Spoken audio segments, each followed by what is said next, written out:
Hello students, leverages इस chapter में हम लोग अभी प्रॉब्लम नंबर 17 देखने वाले हैं। देखा जाए तो प्रॉब्लम नंबर 16 की कॉपी है, आप लोगों के लिए होमवर्क होना चाहिए, परंतु फिर भी मैं करके दे रहा हूँ। यहाँ ध्यान दीजिए, कुछ करेक्शंस भी है। Calculate operating financial and combined leverage under situations. यहाँ पर भी कुछ सिचुएशन दी हुई है। व्हेन फिक्स कॉस्ट आर, वहाँ पर जो 1 लिखा है, व्हेन फिक्स कॉस्ट आर 1 लिखा है ना वहाँ पर, तो 1 को काटकर हम लोग क्या कर देंगे, ए लिख देंगे वहाँ पर, कन्फ्यूजन ना हो। ₹5000, यानी सिचुएशन ए के लिए कितना दिया हुआ है, 5000। फिर दिया हुआ है, यानी ए के लिए कितना हो गया आपका, ₹5000। फिर उसके बाद दिया है 2 दिया हुआ है, वो 2 को आप लोग काट देंगे और वहाँ पर लिखेंगे बी। तो बी के लिए कितना हो जाएगा, ₹10,000। करेक्शन कर लीजिए नोट्स में, पहले आप करेक्शन कर लीजिए।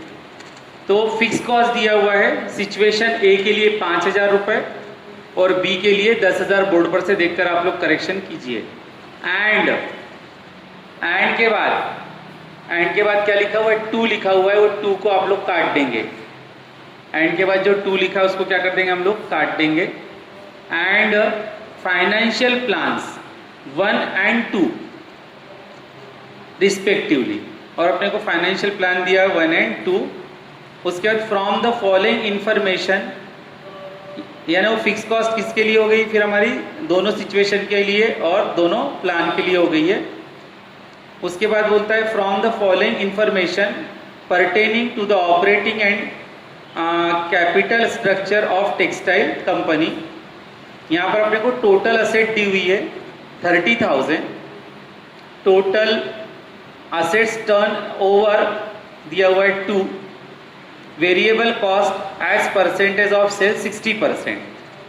यहाँ पर अपने को टोटल असेट टर्नओवर दिया हुआ है और वेरिएबल कॉस्ट का परसेंट दिया है सेल के साथ का 60%। उसके बाद कैपिटल स्ट्रक्चर दिया हुआ है, उसमें वो फाइनेंशियल प्लान में वो डी है, जो ये आ गई है, क्या बोलते हैं, गैप आ गई है। वो गैप को कम कर सकते हैं हम लोग, वो कंप्यूटर ने सरका दिया दोनों को। एक ही वर्ड है, एक ही वर्ड है, 2 वर्ड है पर नज़दीक होना चाहिए। फाइनेंशियल प्लान में 1 and 2 दोनों दिए हुए हैं। उसके बाद इक्विटी से वो कितना पैसा जमा करते हैं 1 में और 2 में, और लोन, डिवेंचर है ना, लोन है, तो लोन के पहले जो परसेंट लगा है तो वहाँ 10% कर दीजिए। 10 छूट गया वहाँ से, 10% डिवेंचर, 10,000 और 30,000। तो ये हो गया हमारा एक छोटा सा प्रॉब्लम है, यानी 16 नंबर का बच्चा है ये। कौन, 17 नंबर, एकदम छोटा है। वहाँ पर 3-3 सिचुएशन, 3-3 प्लान थे, यहाँ 2 सिचुएशन और 2 प्लान अपने को दिए हुए हैं।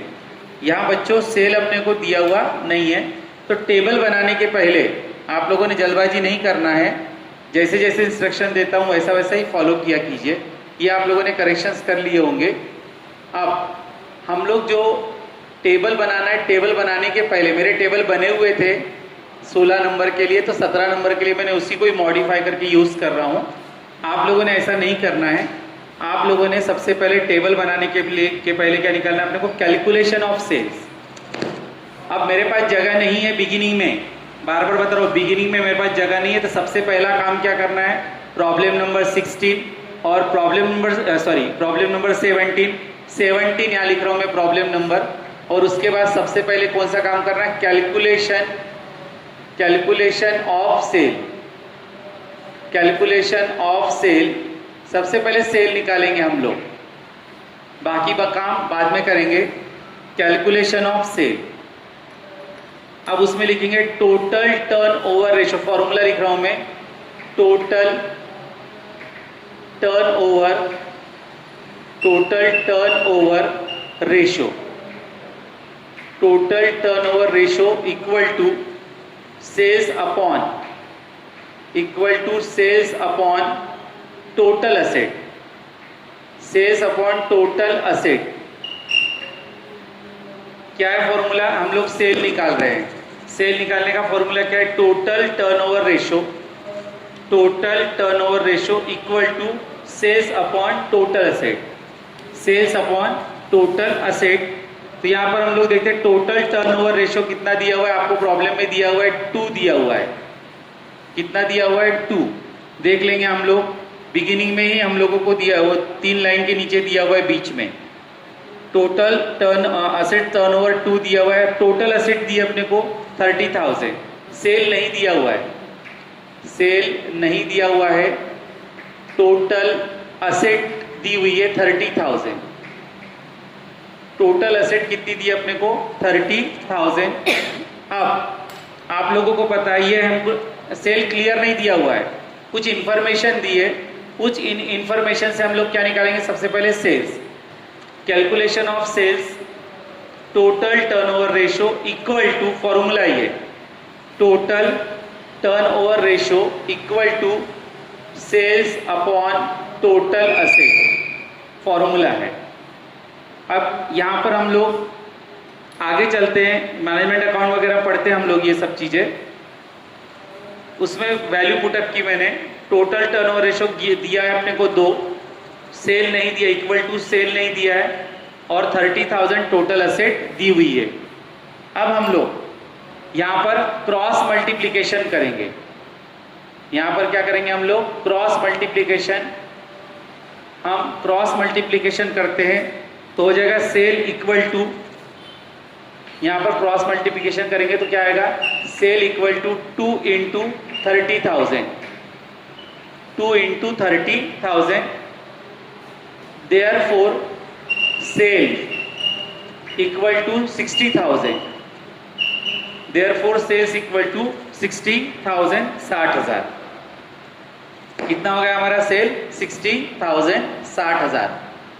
अब हम लोग, ये सेल हो गया हमारा, आगे चलते हैं। अब हम लोग सबसे पहले आप लोगों ने सेल निकाल लिया क्योंकि सेल क्लियर दिया हुआ नहीं था। अब आ जाएंगे हम लोग फिर से प्रॉब्लम नंबर 16 की तरह बनाएंगे, statement of income. Statement of income, statement of income में serial number, particular, situation A और सिचुएशन बी, 2 ही कॉलम बनाएंगे हम लोग, सिचुएशन ए और सिचुएशन बी। अब यहाँ पर हम लोग देखते हैं जो इन्फॉर्मेशन है, तो यहाँ पर अपने को पर यूनिट की वैल्यू दी हुई नहीं है, तो यहाँ पर मैंने पहले ही बताया कि पुराना ही टेबल में मॉडिफाई करके यहाँ पर इस्तेमाल कर रहा हूँ, तो इसको मैं मिटा देता हूँ, पर यूनिट की वैल्यू नहीं दी है। अब यहाँ पर सेल्स, यहाँ पर जो सेल्स है वो हम लोगों ने अभी कैलकुलेट किया है, कितना है 60,000, 60,000, 60,000, 60,000, ये हम लोगों ने सेल्स निकाल लिया, 60,000, 60,000। उसके बाद वेरिएबल कॉस्ट के बारे में इंस्ट्रक्शन दिया हुआ है, वहाँ पर परसेंटेज दिया है, जब मैंने पढ़ के बताया कितना परसेंट, 60% कुछ तो भी बोला है, अपने को दिया है 60% ऑन सेल्स। तो यहाँ पर लिख लेंगे हम लोग वेरिएबल कॉस्ट 60,000 का 60%, 60,000 का 60% निकालेंगे हम लोग वेरिएबल कॉस्ट, क्योंकि वहाँ पर प्रॉब्लम में दिया है 60% ऑन सेल, लिख लेंगे हम लोग 60% ऑन सेल। 60% ऑन सेल है तो सेल है मेरा 60,000, उसका 60% यदि मैं कैलकुलेट करता हूँ तो आता है 36,000, 36,000 दोनों के लिए कॉमन है, सिर्फ फिक्स कॉस्ट अलग अलग है। फिर से आपका रिवाइज हो रहा है प्रॉब्लम नंबर 16। तो अब यहाँ पर हम लोग यदि माइनस करते तो मुझे मिलेगा कॉन्ट्रीब्यूशन 24,000 कॉन्ट्रीब्यूशन मिल गया। अब कॉन्ट्रीब्यूशन में से हम लोगों को फिक्स कॉस्ट माइनस करना है, तो फिक्स कॉस्ट अपने को वहाँ पर दिया हुआ है जो कि अलग अलग है, फिक्स कॉस्ट एकदम अलग अलग अपने को दिए, बिगिनिंग में दिया हुआ है, पहले ही लाइन में दिया हुआ है, ए के लिए 5,000 है और बी के लिए 10,000 है। तो यहाँ पर लिखेंगे हम लोग फिक्स कॉस्ट माइनस करेंगे 5,000 एंड 10,000। स्टेटमेंट ऑफ इनकम मुझे पढ़ाने की जरूरत नहीं, वो आपको अच्छे से रट चुका है। स्टेटमेंट ऑफ इनकम बना रहे हम लोग, कंट्रीब्यूशन में से फिक्स कॉस्ट को माइनस किया, अब माइनस करने के बाद मिलेगा मुझे EBIT 19,000 एंड 14,000, 19,000 एंड 14,000 ये हो गया हमारा EBIT। आगे चलते हैं हम लोग, देखा जाए तो यहाँ पर हम लोग टेबल बंद कर सकते हैं, पर अपने पास इंटरेस्ट अवेलेबल है, इसलिए minus interest at the rate 10%। अब यहाँ पर लोन का अमाउंट अलग अलग दिया हुआ है, इसलिए इंटरेस्ट भी क्या होगा आपका अलग अलग होगा। तो यहाँ पर लोन का अमाउंट पहले का 10,000 है, 10,000 उसका 10%, और दूसरे का है 30,000, 30,000 उसका 10%, 30,000 का 10%, तो ये हो जाएगा हमारा 1,000 और ये हो जाएगा हमारा 3,000। इंटरेस्ट हमारा 1,000 है, 3,000, इसका डिफरेंस यदि आप निकालते हैं तो 18,000 और 11,000, 18,000 और 11,000, 18,000 और 11,000 जो है हमारा EBT। क्या है हमारा EBT? तो हम लोगों ने बिल्कुल कुछ नहीं है, statement of income S-V common दिया है दोनों के लिए, तो मिला C में से फिक्स कॉस्ट माइनस की हमने, तो फिक्स कॉस्ट हमें अलग अलग दी हुई थी, तो सिचुएशन के हिसाब से वो हमने माइनस की, तो मुझे मिला EBIT। EBIT के बाद इंटरेस्ट हमारा डेट का जो अमाउंट है, लोन का अमाउंट अलग अलग है, डिबेंचर अलग अलग है, तो इसलिए इंटरेस्ट भी अलग अलग आया, वो माइनस किया तो मुझे क्या मिल गया EBT। अब हम लोग नंबर A निकाल रहे हैं, degree of operating leverage. Degree of operating leverage, उसमें फिर से उसका फॉर्मूला है DOL equal to C upon EBIT, C upon EBIT। अब यहाँ पर हम लोग वैल्यू पुटअप करेंगे। यहाँ पर हम लोग देख रहे हैं C, सिचुएशन A के लिए 24,000 और सिचुएशन B के लिए है कुछ तो भी गलत दिखा है क्या मैंने, 24,000, अच्छा वो कॉमन 24,000, तो ये हो गया हमारा C, कॉमन है दोनों का C। उसके बाद EBIT अलग अलग होगा, इसका 19,000 है और इसका 14,000 है, 19,000 है 14,000। अब इसको यदि हम लोग डिवाइड करते हैं तो ये हो जाएगा 1.26 टाइम्स, 1.26 टाइम्स, और इसका हो जाएगा 1.71 टाइम्स, 1.71 टाइम्स। अब अपने को डिग्री ऑफ ऑपरेटिंग लीवरेज मिल गया है। एक बार नहीं समझा, 2-3 बार वीडियो सुनो, अपने आप समझ जाएगा शांत दिमाग से। अब चलते हैं हम लोग आगे। सिचुएशन A, सिचुएशन B और सिचुएशन C, 3 सिचुएशन के लिए अपने को क्या बनाना है, टेबल बनाना है। हम लोगों ने डिग्री ऑफ ऑपरेटिंग लीवरेज निकाल चुके हैं, अब अपने को क्या निकालना है, डिग्री ऑफ फाइनेंशियल लीवरेज। तो यहाँ पर हम लोग देख रहे हैं सिचुएशन A, उसके लिए सीरियल नंबर, पर्टिकुलर्स, उसके बाद प्लान 1 एंड 2, फिर उसके बाद situation B, serial number, particulars, plan 1 and 2, situation C, serial number, particulars, plan 1 and 2। हम इस प्रकार हमने टेबल बना लिए। अब सबसे पहले थोड़ा चोरी का काम कर लेते हैं। देखो सिचुएशन A के लिए EBIT हम लोग देखते हैं। सिचुएशन A के लिए EBIT है 19,000, कितना है 19,000। तो यहाँ पर अपने को सिचुएशन C नहीं है, ऐसा होता है चोरी का मामला। यहाँ पर हम लोगों ने प्रॉब्लम नंबर 16 की चोरी की है और वो चोरी हमारी पकड़ा गई।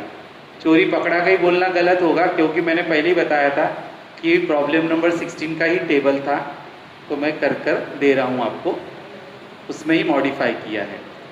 तो यहाँ पर हम लोग 2 ही सिचुएशन है, तो सिचुएशन A के लिए EBIT देख लेते हैं हम लोग। सिचुएशन A EBIT 19,000, तो यहाँ पर टेबल 1 से हम लोग 19,000 कॉमन ले लेंगे, 19,000। उसके बाद देखते हैं हम लोग सिचुएशन B के लिए EBIT है 14,000, प्लान 1 के लिए 14,000, प्लान 2 के लिए भी 14,000 सिचुएशन B के लिए। फिर हम देखते हैं इंटरेस्ट, क्या देख रहे हैं हम लोग, इंटरेस्ट।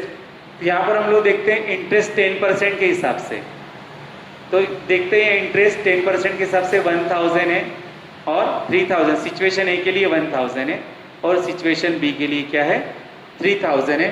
तो वहाँ से हम लोग क्या माइनस करेंगे, अब इंटरेस्ट माइनस करेंगे, तो ये हो जाएगा तुम्हारा 1,000 और कितना है 3,000, ये होगा अपना 1,000 और 3,000। अब यह यदि हम लोग ये करते हैं 1000 और 3000 माइनस करते हैं, वो 1000 3000 का डिटेल अब नहीं देता, आपको पता है। तो ये आ जाता है हमारा 18000 और 16000, 18000 और 16000। और यहाँ पर भी हम लोग सिचुएशन बी में लिखेंगे 1000 एंड 3000, 1000 एंड 3000, इंटरेस्ट को माइनस करेंगे हम लोग। तो यहाँ पर आएगा हमारा सिचुएशन बी में 13000 और 11000, कितना आएगा 13000 और 11000। ये हो गया हमारा EBIT, ये क्या हो गया हमारा EBIT। अब अपने को डिग्री ऑफ फाइनेंशियल लीवरेज निकालना आसान हो गया। यहाँ पर हम लोग वैल्यू पुटअप करेंगे, यहाँ पर वैल्यू पुटअप करेंगे। तो सबसे पहले EBIT क्या है, EBIT 19000 और यहाँ पर है 19000, और EBT है 18000 और 16000। वैसे यहाँ पर भी EBIT है हमारा 14000, 14000, 14000 और EBT है हमारा 13000 और 11000। कुछ नहीं कर रहा हूँ, फॉर्मूला अप्लाई किया और वैल्यू पुटअप कर रहा हूँ। 16 नंबर काफ़ी स्लोली मैंने पढ़ाया आपको, 16 नंबर बार बार देखो, 17 समझ में आ जाएगा। अब इसकी हम लोग वैल्यू पुटअप करने के बाद ये निकालते हैं DFL, तो आएगा 1.06 टाइम्स, और यहाँ पर आएगा 1.19 टाइम्स, 1.19 टाइम्स। उसके बाद सिचुएशन बी में हम लोग देखते हैं 1.08 टाइम्स, और यहाँ पर देखते हैं 1.27 टाइम्स, 1.27 टाइम्स। तो यहाँ पर हम लोगों ने डिग्री ऑफ फाइनेंशियल लीवरेज निकाल लिया है। क्या निकाल लिया है, डिग्री ऑफ फाइनेंशियल लीवरेज आप लोगों ने निकाल लिया है। अब चलते हम लोग डिग्री ऑफ कंबाइंड लीवरेज निकालेंगे। Degree of combined leverage DCL equal to DOL into DFL हमारा फॉर्मूला है। वहाँ पर हमने plan, situation A, situation B, 3 column बनाए हैं। अब वैल्यू पुटअप करना है अपने को, कुछ भी करना नहीं है, सिर्फ क्या करना है, फॉर्मूले में वैल्यू पुटअप करना है। आ जाते हम लोग वैल्यू पुटअप करते हैं। सबसे पहले सिचुएशन ए, तो ये है हमारी सिचुएशन ए का DOL 1.26, तो पूरे इसमें कॉपी करेंगे हम लोग 1.26, 1.26। उसके बाद सिचुएशन बी, सिचुएशन बी का है 1.71, तो सिचुएशन बी में लिखूंगा 1.71, 1.71, ये हमने लिख लिया DOL। क्या लिख लिया, DOL। अब अपने को इनटू क्या करना है, DFL। तो DFL सबसे पहले situation A, situation A plan 1 का है 1.06, फिर सिचुएशन ए प्लान 2, सिचुएशन ए प्लान 2 इंटू 1.19। फिर चलते हम लोग सिचुएशन बी में, ये सिचुएशन बी और भी situation B, situation B plan 1, situation B plan 1, इसका हो जाएगा 1.08। फिर situation B plan 2, situation B plan 2 का हो जाएगा 1.27, 1.27। अब हम लोगों ने वैल्यू पुटअप करने के बाद इसको मल्टीप्लाई करते हैं, तो आता है इसका 1.34 टाइम्स, और इसका आता है 1.50 टाइम्स, 1.50 टाइम्स। सिचुएशन बी में आते हैं, वहाँ हो जाएगा 1.85 टाइम्स, और फिर आते हैं हम लोग सिचुएशन बी के ही कॉलम में 1.17 टाइम्स, 1.17 टाइम्स। अब वक्त आ गया हाईएस्ट और लोएस्ट को पहचानने का। तो हाईएस्ट में यदि आप लोग चेक करते हो, यहाँ कुछ तो भी गलत लिखा है मैंने, यहाँ पर है 2.17, 2.17। मल्टीप्लिकेशन थोड़ा देख लिया करना आपने, कम ज़्यादा हो सकता है यहाँ पर। अब हाईएस्ट की यदि बात करते हैं हम लोग, तो हाईएस्ट है हमारा 2.17। आप लोग खुद चेक कर सकते हो, सबसे चारों में सबसे बड़ी वैल्यू कौन सी है 2.17, और सबसे छोटी वैल्यू कौन सी है तो 1.34। सबसे छोटी वैल्यू कौन सी है 1.34। अब यहाँ पर हाईएस्ट और लोवेस्ट वैल्यू हम लोगों ने निकाल ली है। अब आप लोग लिखेंगे टेबल बंद करके कंक्लूजन। क्या लिखेंगे हम लोग कंक्लूजन। अब कंक्लूजन में लिखेंगे नंबर 1, जो हाईएस्ट वैल्यू का कलर लिया है वही कलर से, number 1 highest value of degree of combined leverage, degree of combined leverage 2.17, degree of combined leverage 2.17 times, 2.17 times, comma situation B and plan 2, situation B and plan 2। तो यहां पर देख रहे हैं हम लोग हाईएस्ट जो वैल्यू है वो है 2.17, और वो किसकी है सिचुएशन बी और प्लान 2 की है। उसके बाद लोवेस्ट का जो कलर है उस कलर से लिखेंगे नंबर 2। अब लिखेंगे lowest value of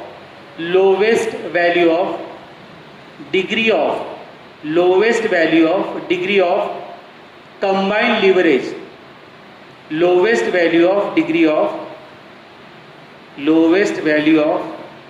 of combined leverage 1.34 times situation A and plan 1, situation A and plan 1। हम देखते हैं चारों में सबसे लोवेस्ट वैल्यू है ये किसकी कंबाइंड लीवरेज की, और ये है सिचुएशन ए और प्लान 1 की। तो आपको ये तो पता है ओवरऑल में जो हाईएस्ट वैल्यू होगी, तो हाईएस्ट वैल्यू यदि होगी आपकी कंबाइंड की तो क्या होगा मोर रिस्की और मोर प्रॉफिटेबल। जिसकी वैल्यू लो होगी कंबाइंड की तो क्या हो जाएगा low risk and low profitable. तो इस प्रकार से हमारा प्रॉब्लम नंबर 17 यहाँ पर कंप्लीट होता है। नेक्स्ट वीडियो में हम लोग नेक्स्ट प्रॉब्लम के साथ आएंगे। Thank you.